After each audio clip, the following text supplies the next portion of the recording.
So in 1997, these two authors, Neil Howe and William Strauss, wrote this book called The Fourth Turning.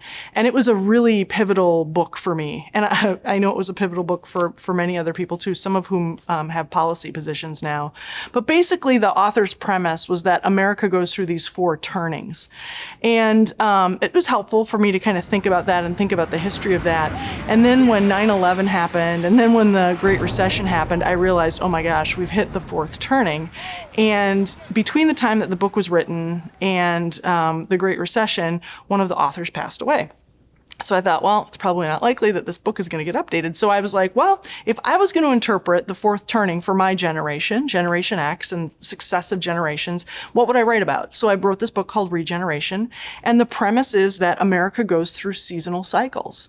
And I call them spring, summer, fall, and winter. And every one of those seasons has a generation associated to it. So our baby boomers, who were born between 46 and 60, were born during spring. Baby boomers grew up during summer, the summer of love, right? And the summertime period is when Generation Xers were born, so 61 to 80. And the Xers are growing up during fall, which is when the millennials are born. And in fall, a lot of our institutions are crumbling and the divorce rates are skyrocketing. And the millennials are then growing up in winter, which started in 2001 when the Twin Towers were hit, and then just the successive yuck that piled on behind that. Dramatic assessment of what yesterday's rejection of the bailout package means. The congressman said, quote, "We're now skydiving without a parachute." And in a wintertime period, very much like in nature, in nature, things hibernate. Our grass looks dead. I live in the upper Midwest. We get a lot of ice. Things get really frozen and stuck in place. And that's what winter can often feel like, a big kind of a log jam, or that, things are never going to be the same. But every time America has been through this seasonal cycle, and this is our fourth winter, but our first one was the American Revolution, second, Civil War and Reconstruction, third one, Great Depression, and now the Great Recession, the fourth one. And every time we have gone from this winter to spring turning, we have emerged as a country that works better for more people. That's kind of the crappy part of being alive during winter. It's like, oh, really? This is for us to figure out? But it's also the life-giving part about being alive during winter, because we get to figure it out. We get to try to set the table for that next generation so that they inherit something worth inheriting. Anytime you deal with the city of Johnstown, it's problematic. I don't care if you're the school board. It's problematic, and that's the way it is. I don't know exactly. I haven't delved into it too much, but yeah. There's conflict in them. Oh yeah, absolutely. They don't want to be held accountable for something. Nepotism, you say, okay, I don't even know this guy from a can of paint, so I have no interest in him. He has no interest in me, other than what we're going to do, our function within the city council. But I don't owe him any favors, and he doesn't owe me any. So yeah, I think that would be good. Okay. Definitely. The whole problem with Johnstown is that the government in Johnstown is their own worst enemy. That's exactly what they are. They're their own worst enemy. And they're not even good crooks, which I don't subscribe to being crooked. But come on. People are saying you got to be crooked to be straight. That's Johnstown. Are you all seeing a common theme here? This is what government is really about. We have contribution lists through credit cards. If you don't want to write your congressman a check, you could use your credit card and then pay bank fees or do whatever. I'll tell you all something. I'm poor. I work hard for a living. I don't think I would give my congressman $1,000 on my credit card, would you? And look at what we have. Pittsburgh Steelers owner Jim Rooney. What's amazing to me is there's an entire box of celebrity photos, average people who sent the congressman pictures. Murtha just wasn't a name. He was a celebrity and a household icon. Personal note, there's actually 3 whole boxes of pictures like this. And it wasn't just the celebrities the congressman kept, it was the average people. Like I said, I admire Murtha for the way he did things. We went through an additional 3 or 4 boxes of just thank you notes to people.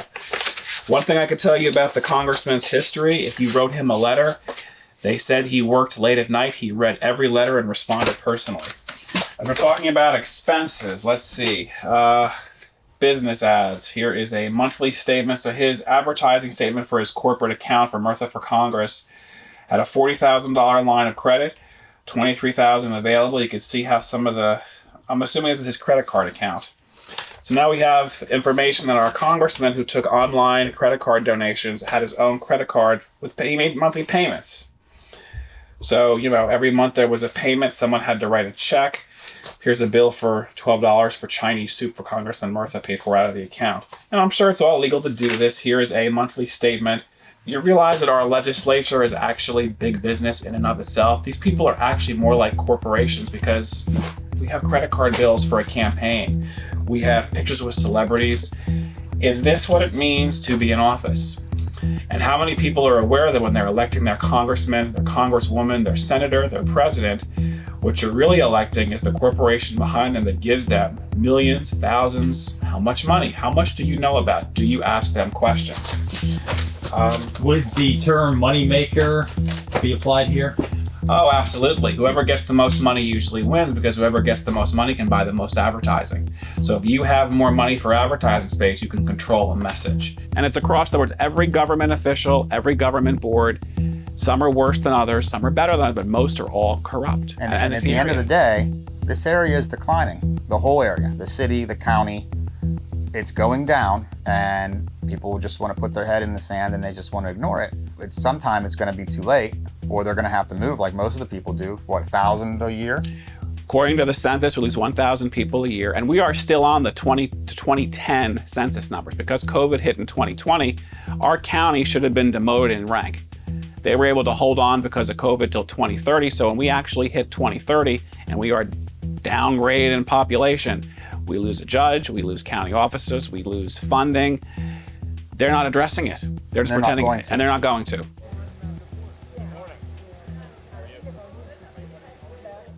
Do you think that a younger new face has the same opportunity as some of the older candidates to get in? Are there powers that be that kind of determine that? Yes, there is. In this county, it's a little different than what I've seen in other places. I've lived, in South Florida. I grew up in Pittsburgh.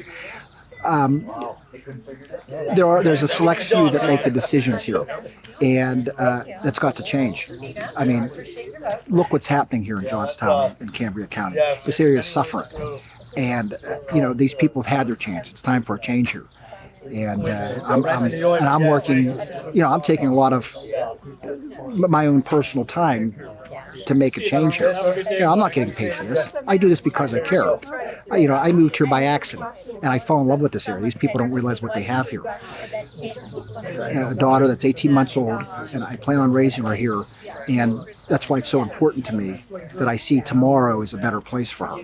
I prayed a lot about it. I certainly, talked it over with my family because it's a big thing. And it's going to be a challenge, but I feel strongly that we can do better. I don't think we're going to get ahead by being negative and not working together. They don't care that she's running on the Trump train. She put up a post on Facebook today saying, vote for Trump, vote for Amy Bradley. I think they find people with media presence and a face, and they push those people. Probably, I think she was an anchor for a while. She was a TV journalist. A local anchor. And I think she did well with that. And then they probably just saw that potential, and she was willing to go along, and they just sucked her in. Part of this, we're excited about Duke LifePoint Healthcare. We'll be investing money in the community. There's plans to look at building some outpatient centers and enhancing some of the technology. So I think, if patients see anything, it's going to be great news for them. And Amy Bradley goes along so well. If you look at the record, she recently sold her campaign to a Philadelphia billionaire for hundreds of thousands of dollars in TV ads just to win a race, because we call her Empty Suit Amy.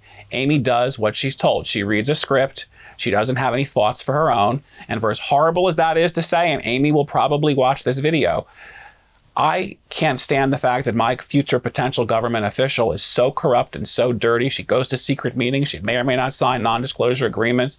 She does what she's told. How is she a voice in one of us? I don't have any problem with her directly. I don't know her personally, but she is what we say an empty suit. They're a face person. There used to be a person at one of the council meetings who, before votes, they tell people how to vote, And if there was something new that came up, he'd have to take a break. Oh, that was Shady Pete. He'd have to go back. He would go to the bathroom and get a call from Bobby. And then find out how to vote on something. And then they would come back to the meeting and the other council members would openly make fun of him for this. Go, what did Bobby tell you? Because he and Jack had this kind of they'd make a joke. I mean, it was open. It was openly done. Everybody knew. But is that really, you're electing somebody as a puppet of others? Our county Republican Party was all Nikki Haley, and now they're super Trump. Yeah, they swim with the wind. Yeah. And remember, our Republican Party is so controlled. When Joe and I ran for commissioner last year, they hosted a fake convention just to endorse our opponents in a primary. And then spent, what, $200,000? George Soros backed Scott Hunt just to ensure that we would be defeated because they have to control Pennsylvania everything. Democracy First.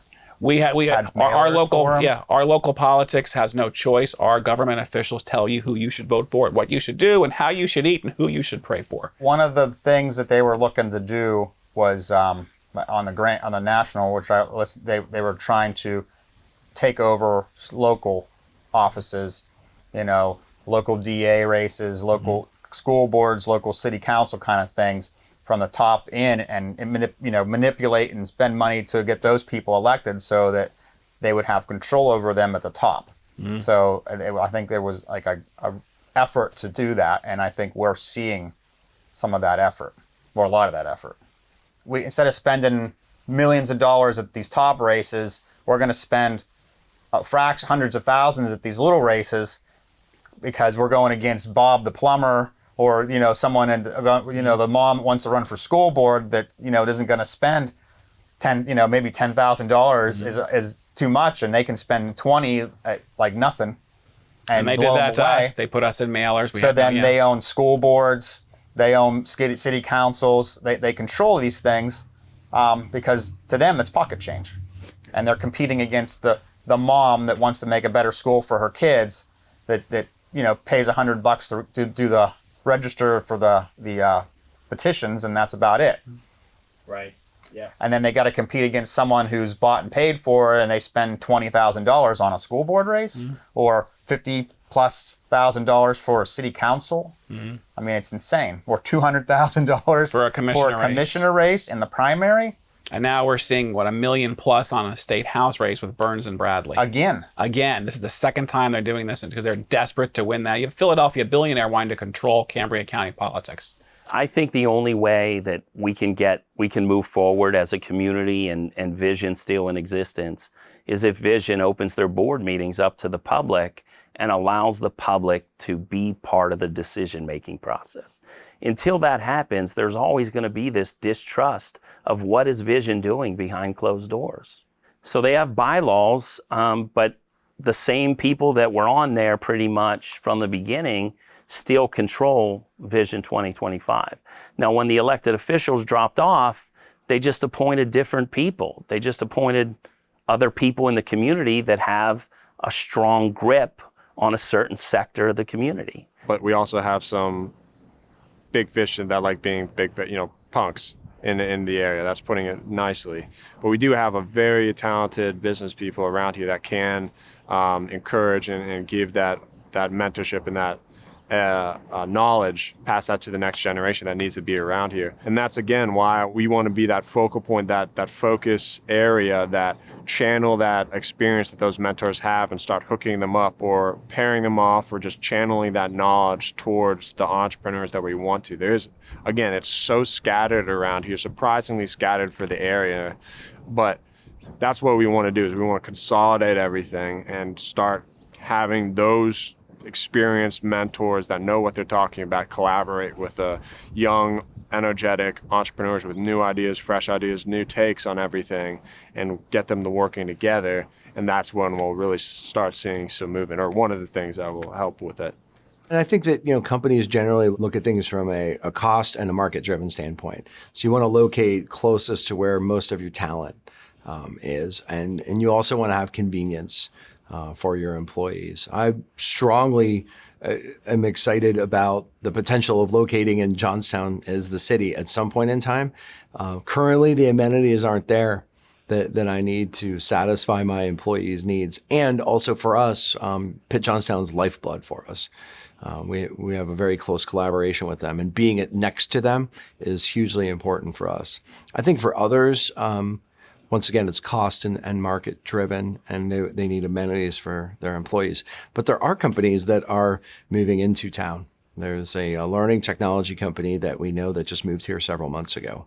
So the question is, are more moving out than moving in? And I don't have the answer. I think it's got to be part of our identity. You know, these floods come in many forms. We've had the devastation of actual, natural disasters or human-stimulated natural disasters that have wreaked havoc in the region. But we've kind of watched a couple other floods pass over us too. So I think it's important to embrace that possibility, not as a doomsday kind of thing, but as how do we be prepared for that? I think the biggest thing that disturbs me as a taxpayer in the city of Johnstown is the sheer amount of time I've devoted to exposing the truth. I've had lawsuits, I've filed, I can't tell you the number of right to know requests, the number of meetings I've gone to just to demand accountability, and they still lie to me. And then when I expose it and the media will cover it, they still lie about it. And I think that's the most frustrating. The area, it's a beautiful area. We have so much potential here. But because these people are not dying off quick enough, our area is never going to change. It's never going to resurrect. They're destroying it bit by bit. And I think for me, it's frustrating because I always ask the question, does anybody care? Because I don't think anybody does. I think they like it the way it is. They feel downtrodden. They're broken. So these people just keep on decade after decade. We have generational politicians. At Sterling Senior was 45 years the Water Authority. Chuck Arnone now is going to be a lifetime board appointment. Politicians in 20, 30 years, and they never leave. You would think with the big uproar with the sewage line fiasco, everybody that was on council would have been wiped clean. And they're all still there. But they're all still there. They made a complete mess out of that whole project. And they're still, that people vote them in again. Oh, well, they pick up garbage. And that's what it is. It's the Marie Mock. I plant flowers, pick up garbage. She's wonderful. Yeah. And that works because the people here buy it. I can't wrap my head around why people don't take the 5 minutes to come here and, do the most important thing they can. And as an outsider, I can clearly see the problems. And it all starts here at the polling place. Who we elect here today is going to make the change tomorrow. So I can't stress enough that people need to get out and vote, and their vote does count. These people that we're voting for today are going to make the rules of tomorrow, and the council basically dictate how we live in our community, from water bills to sewage bills to trash pickup to taxes. I mean, there's so many aspects of it. It's so important, and people need to take more interest in it, especially young people. We need to get young people involved. A lot of young people don't go out to vote. As you're seeing here today, most of the people that we've seen come in here are at least 50 and over. Where are all the young people? They need to get out here and vote. I mean, why the message is not getting through, I don't know. I mean, we have to try maybe a different approach here to get out to them, so we start electing new people and we start making a change here in a county that desperately needs it.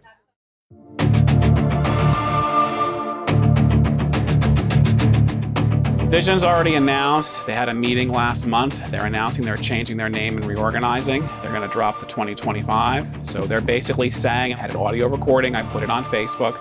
They're basically saying they're going to continue what they're doing. They see nothing wrong with how they've operated. The community doesn't support them as much as they used to, but they're still around. They control the business. They control the politicians. Why should Vision stop? They control everything, and the people here accept it. Oh, they're doing a cleanup. They're doing this. So I guess my final comment, I hope people are watching this series. I hope they're sharing it. But I really hope that Vision, who's watching this probably closer than anybody, realizes they are destroying and separating this community. They're creating a war zone. They're forcing activists and normal people to stand up to the government with very limited resources, and where they're forcing us to prove that they're trying to silence us because they want to control the money. And that's not the way government should operate. Government officials should be protecting the oath they took to protect the Constitution, not silence this one, freedom of speech lawsuit, that everything they've done is to silence us. Stop posting online, stop going to meetings, stop filing right to knows. That's our job as citizens. I think at this point, unfortunately, we've gotten to the point where most people have given up on the system and vote with their feet and leave. And I think that's why the area had declined as much as it does, and I think that's why voter turnout is as low as it is, and people don't want to run or don't care or say, what's the point? Because this is what you run into. There's an overwhelming governmental force of not going to change, going to do it our way to benefit us, and people see that and just say, well, there's greener grass over there, and there's a lot greener grass, and that, unfortunately, that's the case. And I will say what worries me the most about Vision is I look at former Congressman John Murtha. When Murtha died, the area collapsed. Right now, Vision gets a lot of grants. They got the RAISE grant. They're the architects of the Central Park and Main Street projects. They did all this. When Mark and Bill finally go, as much as I hate to say this, their businesses, all those jobs are lost, all those connections are lost. Our area will completely collapse because they've made this area totally dependent on them, just like Murtha did. The Murtha mentality. We've got to be prepared for the next flood as far as in whatever form it comes. We've got to be prepared to make something of it. We've got to be prepared to adjust. I feel reasonably comfortable that we're a little more aware of what, kind of natural disasters may be potential issues. But, I think that as a result, we sometimes forget about, what other sort of forms that stuff can come in. And I like using that analogy. It fits. As a region, we had the departure of Bethlehem Steel as a wave that hit this region very hard. They're all examples of things that just a really finite event, a really particular event, but they had these overarching implications, and I think it has to be maintained as a huge part of our history, but it has to come along with the story of the rebirth that comes after each one of those things. So I'm hopeful that what comes of Vision 2025 will build on those young professionals that I worked with, their hopes and dreams for their community. As you roll something like this out, it's really important to be able to paint that big picture, but then help people understand what they can actually do and grab immediately that's going to start tipping that boulder down the hill and help it gain momentum. So I'm bullish. I think it's really healthy for communities to go through visioning process every 5, 10, 15 years. Oh, so this is a recurrent thing. It should happen. Very often it does. Like in the Twin Cities metro area, almost all of those communities redo a visioning process every 10 years. And part of it is because in the metro, the Met Council, which is kind of this regional council of governments, they require every city to update their comprehensive plan. Where are you going to build your parks? How are you going to improve your roads? That kind of a thing. So a lot of cities, because they have to update that every 10 years anyway, they do a visioning process with their entire community before that, because it then helps drive, okay, where do we need parks? What do we need for affordable housing? What other kind of assets and amenities do residents want? ¿Ya estamos?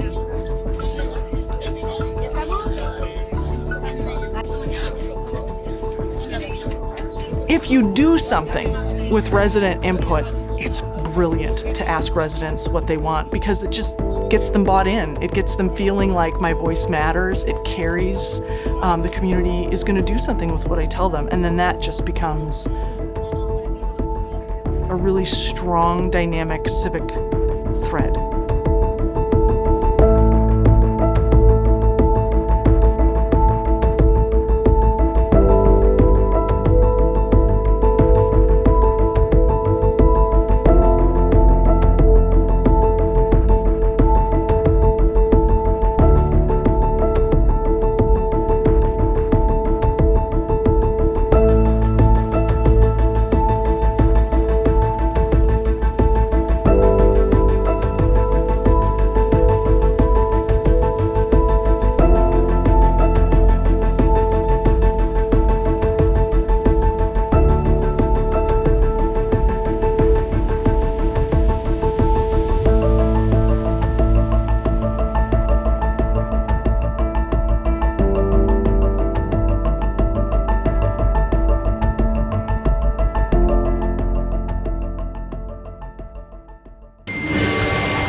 you all for joining us today in the meeting of the Positivity Minds Club. As you can see, we are in a high advantage location, away from any of our progressive city's misfortunes or distractions. It was a good call to contact Rose Lucy Knoll at Camtran and have them open up this wonderful community asset for our dealings today. They spared no expense, as you can tell. I can't wait for it to reopen. We have a few orders of business to go over today, and we will discuss our future plans for what may come of our great vision together, 2025. I love it when a good plan comes together. If only we could all think alike in lockstep in this community. It brings to mind Vision's mantra, what if? What if what? What if, Amy, it's Vision 2025's mantra. I was responsible for it, if you recall. Oh yeah, good one, Thad. And we're not done yet. We're just getting started. Right. Let's go over what Vision Together 2025 has accomplished over the last couple years and point to where we are headed. We started with a plan of action from a couple business owners at the top of the food chain in the Johnstown region. It worked well for the first couple years. We had a couple setbacks from nosy locals who wanted to know a little too much of how we are operating. So we did our best to swat them several times through legal measures. Yes. And once we were funded, we started to attract local government officials to go along with our vision. Once they were on board, we set our sights for a true leader to handle the reins of Vision Together 2025. At your service, Mr. Polacek.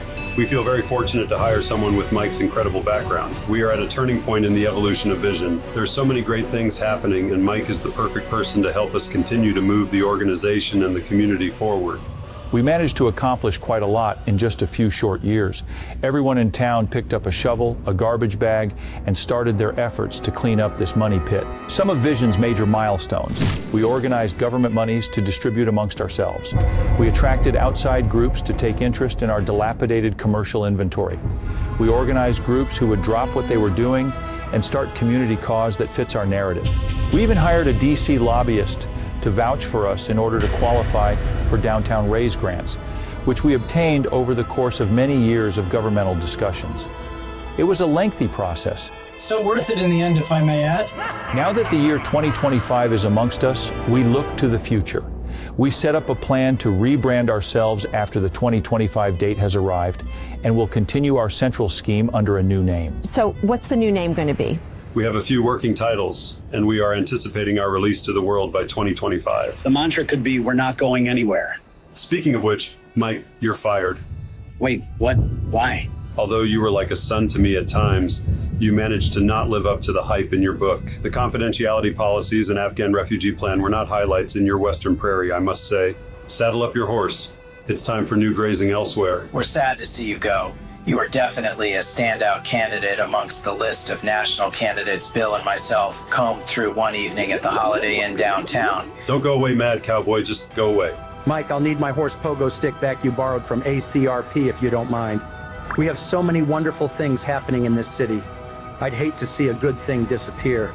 Do you need a going away tune to help? Maybe I can help.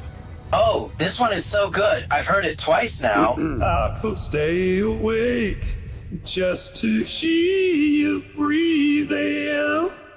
Watch you smile while you are sleeping, while you're far away and dreaming. I don't know what to say. That damn DeBartola. I could spend my life in this sweet surrender. Oh, I love this song. Close my eyes. I don't want to fall asleep 'cause I miss you, baby. And I don't want to miss a thing. Wow, he's a stud like Ethan Imhoff. Now that that's handled, we will usher in the new Vision president. One who won't mince words and has a grasp on real estate, I suspect. We had a couple close calls in the past with detractors, and we were even featured in an online expose, but we won't let that stop us. After all, we are titans of this community, rulers with a vision, gods above the worst of the weather. Speaking of weather, has anyone checked the forecast?